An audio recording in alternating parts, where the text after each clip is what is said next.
sorry, my next duty was to introduce the next speaker, who's going to do the official welcome, really. This honor is going to a man that I respect a lot. He is the former Secretary General of the United Nations World Tourism Organization, and he's currently the patron of the African Tourism Board. And I must also thank the African Tourism Board for embracing this event. I mean, these people just love this event, and they have helped to push it, to put it in their vast network. So Dr. Talib Rifai is waiting to address us all the way from Amman, Jordan. Ladies and gentlemen, can we get him connected, please? Thank you. Thank you so much, sir. Greetings from Amman, Jordan, a neighbor of Africa. I'm honored and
again, as I said, the best way of combating negative perception is to convey, communicate positive stories of children, of women, of youth in Africa.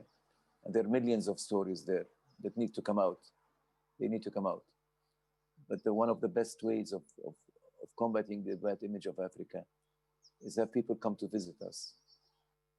Because when they come to see us, when they rub their shoulders with us, they have dinner with us, they listen to our stories, they listen to our dreams, they become part of us. All the stereotypes break down.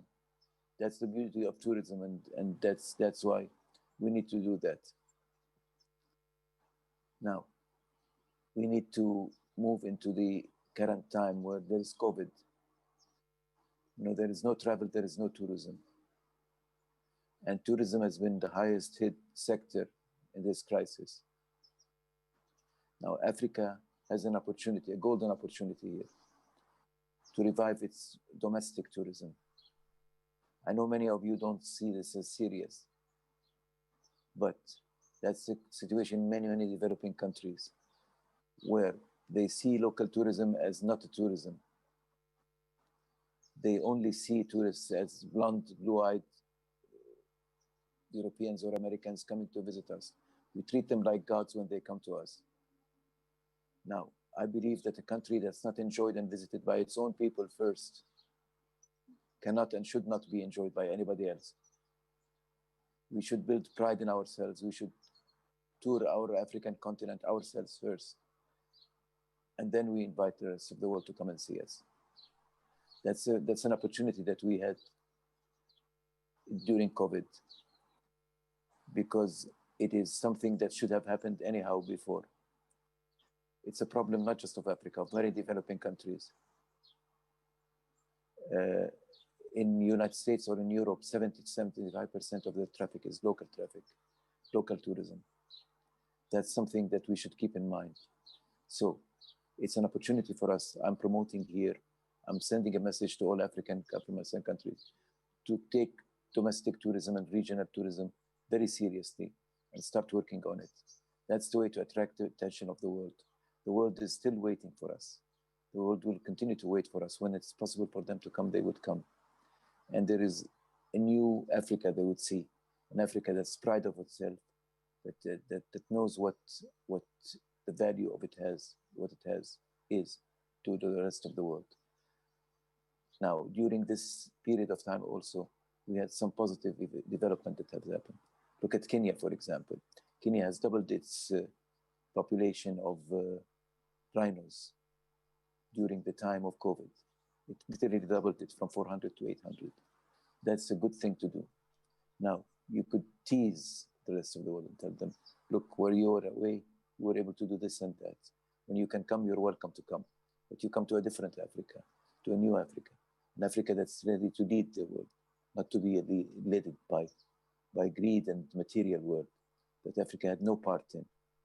Africa had no part in all the greed and the materialism that spread in the world in the last 200-300 years.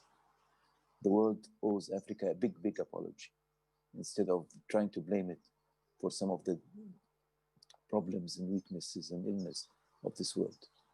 It's not by accident that God spared Africa the wrath of COVID. It is a divine solution, I think. It is something that Africa is looking up to. Africa would always be able to stand on its feet and teach the world a lesson this time. It's the time of Africa. It's Africa's moment. This is my belief. I thank you all for being with us today. And I thank Sally particularly for organizing this meeting. And I'm looking forward to be with you during the course of the day. I thank you all very much and welcome you to this wonderful